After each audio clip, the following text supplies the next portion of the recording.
Bonsoir à tous, il est 23 h. Ensemble, on fait le point de l'actualité de ce mercredi. En début d'édition, nous irons à l'Assemblée nationale où les députés ont procédé à des délibérations sur 8 projets de loi précédemment examinés en commission. L'un d'eux porte sur le régime juridique de la communication audiovisuelle, des projets adoptés à l'unanimité. Une réunion ministérielle de la première session de la Grande Commission mixte de coopération bilatérale ivoiro-congolaise s'est tenue mardi à Abidjan. Plusieurs accords ont été signés notamment dans les domaines militaires et techniques, judiciaires et éducatifs. Et puis, les médias audiovisuels s'engagent à protéger les enfants. À Abidjan, ils ont signé la charte d'éthique de l'UNICEF. C'était sous la supervision du ministère de la Communication et de l'Économie numérique. Pour les titres, mardi, sur la table des députés, le projet de loi modifiant la loi de 2017 portant régime juridique de la presse et le projet de loi de finances portant budget de l'État pour l'année 2023. Des textes adoptés par les 195 députés présents lors de la séance.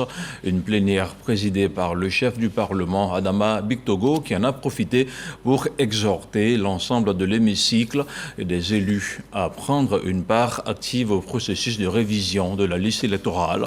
Le compte-rendu de Moussa Konaté. Dans son article 26 nouveau, le projet de loi modifiant la loi 2017 portant régime juridique de la presse stipule que la responsabilité du directeur de publication est engagée pour tout article publié, y compris les commentaires figurant dans les productions d'informations numériques. Ce point du texte a fait l'objet d'un amendement proposé par le député Assali Tiemoko. Amendement rejeté par la plénière à l'issue d'un vote et le projet de loi est adopté par la majorité des députés présents. Pourquoi est-ce qu'on va tenir le directeur de publication responsable d'un commentaire fait par un lecteur d'un article en ligne? Ce n'est pas possible. Il doit assumer lui seul la gravité de son acte. Pourquoi on impose ça au directeur de publication? Pour moi, ça va tuer la presse en ligne. Ce qui l'Assemblée, en tout cas la plénière, a retenu est que le directeur de publication doit se donner les moyens de contrôler les commentaires. Parce qu'il peut y avoir, à la suite des commentaires non appropriés, il peut y avoir des dérives et des débordements. Donc le directeur de publication doit se donner les moyens d'encadrer la diffusion de ces commentaires-là. Au total, 8 textes soumis à cette séance plénière, au nombre desquels le projet de loi de finances portant budget de l'État pour l'année 2023, fixé à plus de 11 690 milliards de francs CFA. Le texte est adopté à l'unanimité. Il est tout à fait normal que les députés cautionnent ici l'action que le président de la République mène dans notre pays. L'excellent travail que le président fait a permis aux députés de comprendre que le budget était une nécessité pour le développement de la Côte d'Ivoire. Donc ils l'ont voté et je pense que les députés sont à féliciter. Les députés ont aussi adopté le projet de loi de ratification instituant des taxes sur certains matériaux de construction au profit de l'habitat social. Il s'agit d'un prélèvement fiscal sur le fer à béton, le ciment et le marbre pour le financement des logements sociaux. D'ici 2025, nous devons construire 150 000 logements. Et les 150 000 logements, il y a des travaux à faire, tels que les VRD, qui coûtent près de 1,7 milliard. Donc il faut instituer des taxes. La séance plénière a été présidée par Adama Bictogo. Le président de l'Assemblée nationale invite les députés à se mobiliser pour l'opération de révision de la liste électorale en cours en ce moment. Je voudrais saluer cet engagement citoyen qui habite chacun des députés et dire que nous savons toujours mettre l'institution en avant. Je voudrais vous en remercier. Tout en souhaitant de vous engager tous dans la réussite de la révision de la liste électorale. Autre texte également adopté par les députés au cours de cette plénière, le projet de loi portant code des douanes et le projet de loi de ratification de l'ordonnance portant exonération du droit de douane sur les importations du blé dans le cadre de la lutte contre la vie chère. Après l'Assemblée nationale, on se rend au Sénat à Yamoussoukro, 10 projets de loi relatifs à la commission électorale indépendante, à l'intérieur et à la sécurité en passant par la justice et la diplomatie ont fait l'objet de réflexions. Des projets qui ont obtenu le feu vert de la Chambre haute du Parlement. Kader Sogodogo. Fondation Félix Houphouët-Boigny pour la recherche de la paix de Yamoussoukro. Jour de plénière au Sénat. 10 projets de loi qui avaient franchi l'étape des commissions sont soumis cette fois-ci à l'ensemble des sénateurs. Réforme de la commission électorale indépendante, transport, engagement de la Côte d'Ivoire à l'international, les districts de Côte d'Ivoire, plusieurs membres du gouvernement, dans leur rôle d'émissaire du président de la République, avaient exposé les motifs des différents projets de loi. Le temps est venu pour l'ensemble des sénateurs de se prononcer. La séance est présidée par Emilienne Boubi-Assa, vice-présidente du Sénat. La CEI est une loi très importante qui va régir les élections à venir et c'est très important. C'est passé à l'Assemblée nationale, ça vient de passer ici, même si ce projet n'a pas été voté à l'unanimité, mais c'est passé. Et c'est ça aussi la loi de la démocratie. Ici, nous sommes à une des chambres du Parlement. Ce n'est pas tout le temps qu'on dit oui à tout. C'est la preuve de ce que les sénateurs travaillent pour les Ivoiriens et pour la République de Côte d'Ivoire. Toutes ces lois ont une incidence socio-économique sur le pays et sur nos populations. Nos parents qui nous ont mandatés pour être ici. Nous nous occupons des Ivoiriens. Seul le projet de loi relatif à la réforme de la CEI a été voté à la majorité. Les 9 autres sont passés à l'unanimité. Retour à Abidjan, où les journées portes ouvertes des institutions de la République ont pris fin lundi. Un cadre d'échange avec les populations sur les missions et les objectifs des institutions. Des journées meublées par des panels et des conférences. Laure Goretti, Herman Guibé. Les journées portes ouvertes des institutions de la République referment leurs portes. Le rendez-vous a réuni sur un même site plus de 13 institutions de la République avec les populations. Pour le porte-parole des présidents d'institutions Adama Bektogo, la rencontre a bien tenu ses promesses. Nous retenons qu'il est de notre responsabilité individuelle et collective d'œuvrer en faveur de la paix et de la cohésion sociale. En le faisant, nous adhérons à la politique nationale de son Excellence M. Alassane Ouattara, président de la République, qui n'a cessé, depuis son accession à la magistrature suprême de notre pays, d'œuvrer pour la réconciliation entre toutes les filles et fils de la Côte d'Ivoire. Votre présence remarquée ainsi que votre mobilisation, en particulier les jeunes, ont contribué au succès de cette édition des JPOIR. 2 jours d'échange pour instruire, informer les populations sur l'architecture institutionnelle de la Côte d'Ivoire et l'opportunité de présenter leur initiative pour la cohésion nationale. Ces journées nous ont permis de partager la vision commune sur l'union sacrée autour de la paix et de la cohésion sociale. Nous nous sommes mobilisés autour de ces valeurs qui prennent le visage d'hommes et de femmes allant au-devant des difficultés et des peines d'autres hommes et d'autres femmes. En d'autres termes, le plaisir d'être et de vivre ensemble.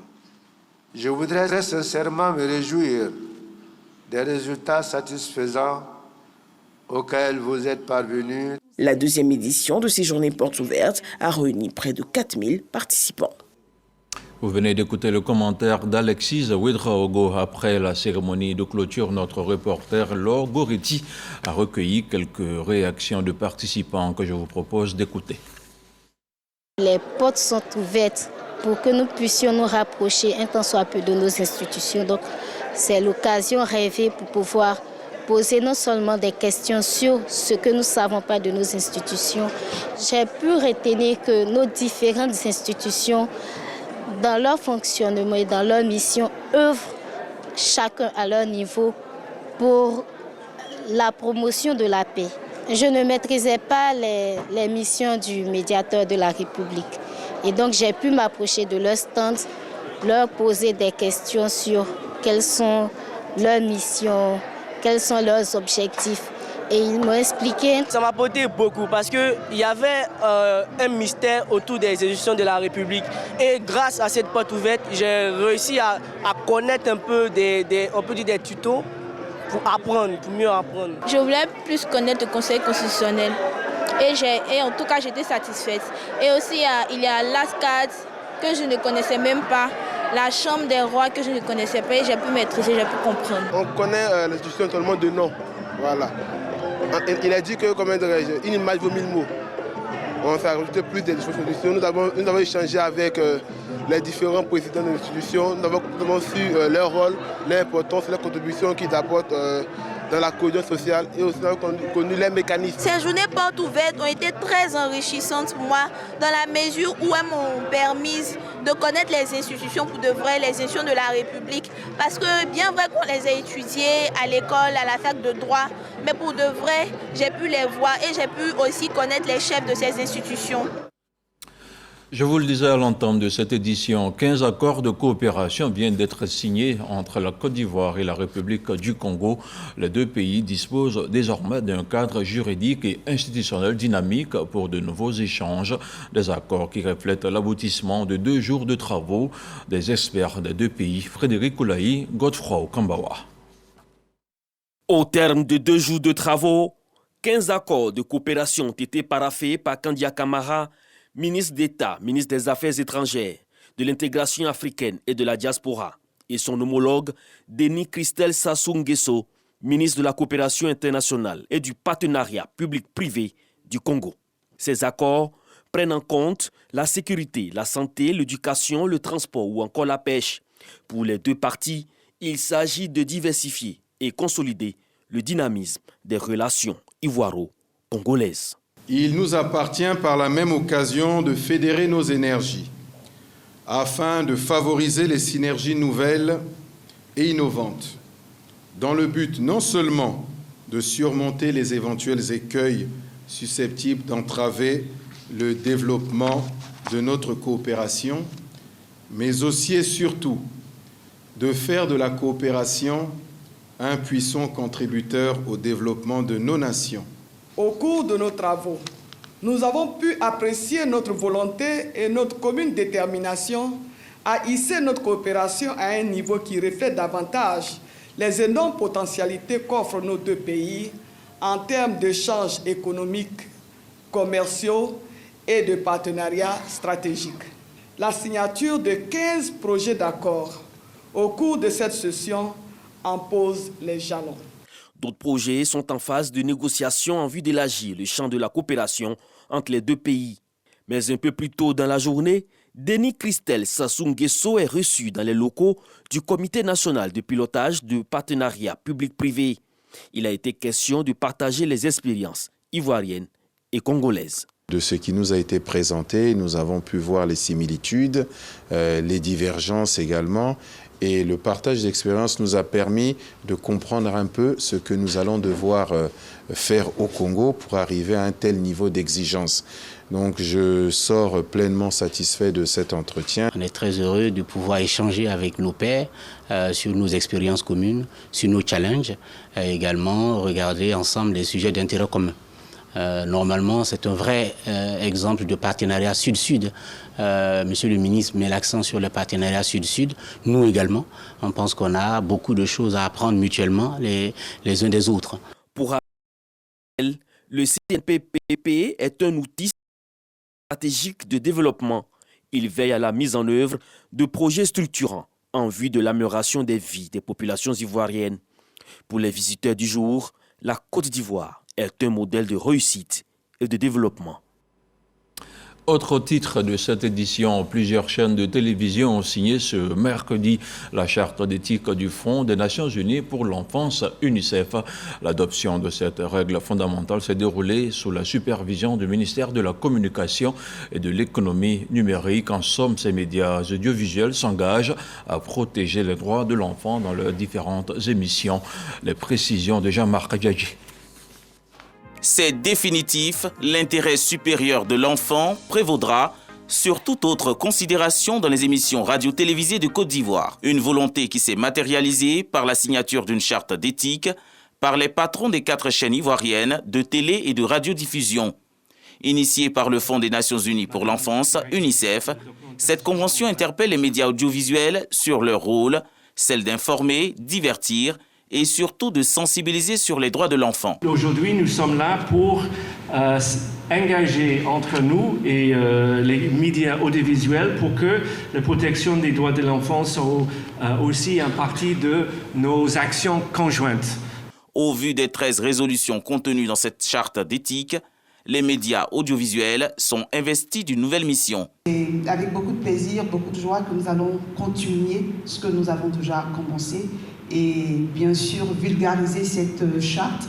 La RTI, consciente de sa place, de son devoir et de sa responsabilité, s'engage de façon résolue et ferme à promouvoir les droits des enfants. Nous allons engager un programme en interne pour la diffusion de cette charte et faire en sorte que toutes les composantes de la RTI soient imprégnées. Avec 4 médias interpellés au cours de l'année 2022 pour atteinte à l'éthique sociale, le ministère de la Communication invitait les médias à avertir les téléspectateurs du caractère violent ou osé des émissions diffusées par l'insertion des signalétiques ou par tout autre moyen.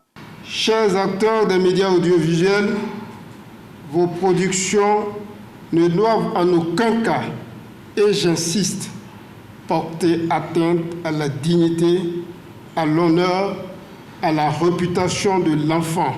L'élaboration de la charte d'éthique UNICEF pour les médias rentre dans le cadre des activités de sensibilisation pour la 74e journée mondiale de l'enfance. On parle maintenant de santé avec notamment le point de la situation de la Covid-19.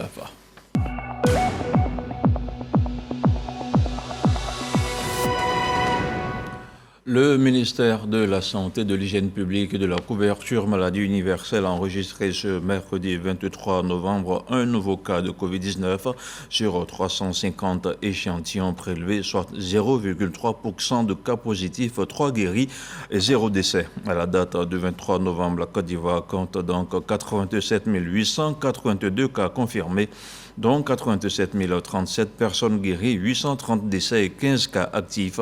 Le nombre total d'échantillons est d'1 651 873.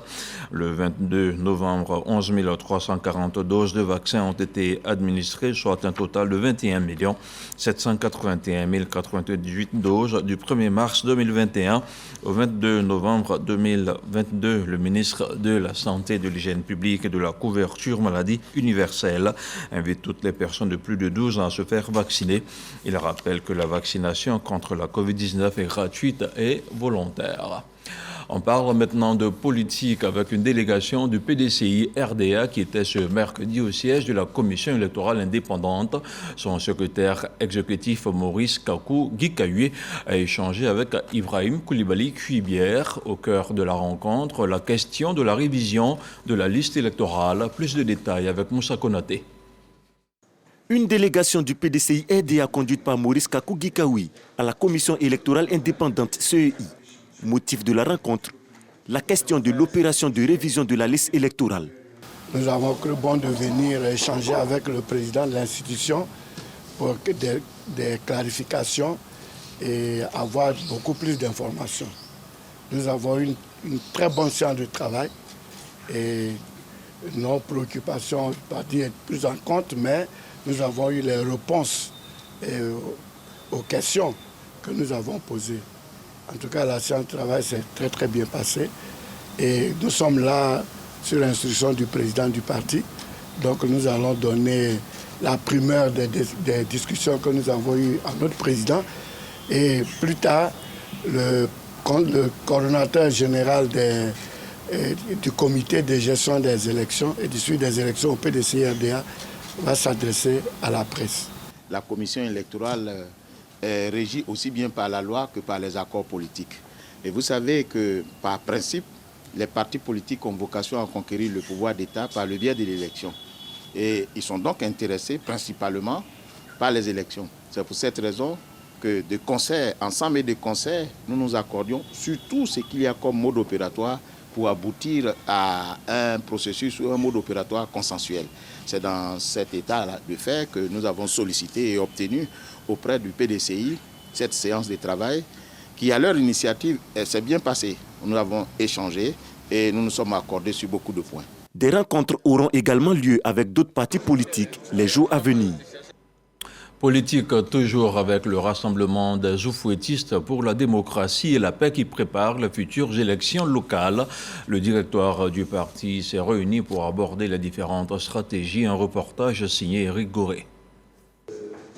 Activement, la direction du RHDP prépare les futures échéances électorales de façon scientifique. Prévues pour se dérouler l'année prochaine, les élections locales occupent déjà une place prépondérante au sein du RHDP. Les oufouettistes passent à l'offensive en affinant leurs différentes stratégies. Première étape, arriver à convaincre le maximum d'électeurs et cela est en cours. Le RHDP adopte donc cette posture parce que ce parti sait qu'une élection n'est jamais gagnée d'avance. Gilbert Kafana connaît et ses lieutenants y travaillent. Et la réunion donc, du directoire a permis d'analyser la stratégie à mettre en œuvre en vue d'une meilleure participation de nos militants et sympathisants à cette opération. L'objectif pour nous étant d'inscrire le maximum de nos militants et sympathisants non encore inscrits sur la liste électorale. Pour ce faire, la décision importante issue de cette réunion est la nomination de superviseurs dans l'ensemble des localités pour cette révision de la liste électorale. Donc le RHDP va choisir des superviseurs pour cette opération. Être sur le terrain en première ligne et se donner tous les moyens pour demeurer victorieux dans les urnes est l'ambition première du parti des oufouettistes. Une opération qui se déroule bien à Biancouma avec le secrétaire départemental du RHDP qui est sur le terrain. Les enjeux de la révision de la liste électorale et le recensement d'un nouveau majeur sont des sujets abordés par Deli Mamadou et Jean-Jacques Maniga, le compte-rendu d'Ève Boué. C'est le foyer des jeunes de la localité de Mangouin-Irongouin, situé dans la sous-préfecture de Biancouma, qui abrite la réunion du secrétariat départemental RHDP de Biancouma sous-préfecture, conduite par son secrétaire Deli Mamadou. Les points importants de l'ordre du jour, la sensibilisation sur l'identification des militants à travers la plateforme e-militant et la sensibilisation sur la révision de la liste électorale. Pour gagner les élections, il faut être inscrit sur la liste électorale. Donc c'est une mission primordiale, importante pour nous. Et il fallait que nous descendions dans la base, dans les villages, pour mettre en ordre de bataille nos militants, nos responsables de base. C'est ce que nous avons fait ce soir. Et aussi leur donner des informations sur la vie du parti au plan national. Maniga Jean-Jacques, secrétaire départemental RHDP de Biancouma commune, s'est livré au même exercice au foyer des jeunes de Biancouma. C'est la révision de la liste électorale que massivement les nouveaux majeurs, ceux qui sont majeurs mais qui n'ont pas de pièces, que tout cela nous puissions faire en sorte qu'ils puissent avoir des pièces et être de nouveaux électeurs au profit du RHDP. Les militants se disent revigorés par ces séances d'information et de sensibilisation. On continue toujours de parler de politique avec la population de la sous-préfecture de Brobo qui démontre leur reconnaissance au chef de l'État, le président Alassane Ouattara. Elle salue ses actions de développement au profit de leur localité. Une mobilisation des grands jours en présence des ministres Sidi Touré et Amadou Koné qui ont aussi saisi l'occasion pour appeler les militants du RHDP à s'inscrire massivement sur la liste électorale. Un reportage de Charles Tatou. Située à 20 km de Boaké, chef-lieu de région de Gbeke, la sous-préfecture de Brobo connaît aujourd'hui un grand nombre de villages électrifiés et 6 nouveaux châteaux d'eau HBA. La localité enregistre également de nouvelles constructions et des travaux de réhabilitation en matière d'infrastructures scolaires. Des actions de développement voulues par le chef de l'État Alassane Ouattara, réalisées au profit du bien-être des populations de Brobo. Action de développement avérée par cadres, élus et populations bénéficiaires. Pour lui, Kwaku Abonois, secrétaire national chargé de la mobilisation du RHDP, cadre de Brobo, la présente mobilisation traduit en actes l'hommage et la reconnaissance du peuple Ali au chef de l'État Alassane Ouattara. Depuis l'avènement du RHDP au pouvoir, avec son champion, le président Alassane Ouattara, le développement est partout en Côte d'Ivoire. En général, le développement est partout dans le Beké en particulier. Le développement a pris pied singulièrement dans les 3 localités que sont Brobo, Mamni et Bonda, communes et sous-préfectures. Les ministres Sidi Tioboko Touré, des ressources animales et halieutiques, et Amadou Kone, des transports, apprécient l'initiative. Tout cela pour relever que, au-delà de l'acte de remerciement pour toutes ces infrastructures, eau, électricité, on n'a pas relevé souvent. Vous avez aussi vos frères et sœurs, vos enfants qui ont bénéficié, bien sûr, de promotions spécifiques. Parce qu'Alassane Ouattara donne sa chance à tout un chacun. Développer, on vous a montré que ça, on sait faire. Mais ce qu'on doit faire ensemble, c'est de construire une nation. Pour qu'un Ivoirien, qui qu'il soit, d'où qu'il vienne, quelle que soit sa religion, quel que soit l'endroit où il vit, quand il a un problème, c'est un problème de tous les Ivoiriens. Les ministres Sidi Tiomoko Touré et Amadou Kone invitent les militants RHDP de Brobo à s'inscrire massivement sur la liste électorale. Retour à Abidjan avec la société civile qui projette de battre le pavé pour dénoncer la cherté de la vie le 25 novembre prochain. Un mouvement d'humeur auquel ne participera pas le Parti des peuples africains de Côte d'Ivoire. Il l'a fait savoir ce mercredi au cours d'un point de presse suivi par Angela Diallo avec le commentaire de Jean-Marc Djadji. Face aux rumeurs d'organisation d'une marche de la société civile le 25 novembre, pour, dit-on, dénoncer la cherté de la vie, le Parti des peuples africains de Côte d'Ivoire, PPACI, tient à lever certaines équivoques. Un point presse est donc organisé pour donner la position du parti. Ce qui nous amène à aborder la question de la marche du 25 novembre 2022, dans laquelle on veut nous embarquer coûte que coûte, alors même que nous n'en avons jamais discuté, ni dans le principe, ni dans l'organisation, encore moins dans les objectifs avec les organisateurs de cette marche. Quand notre parti veut associer dans une activité la société civile, nous en rencontrons les responsables et nous discutons du principe et des modalités.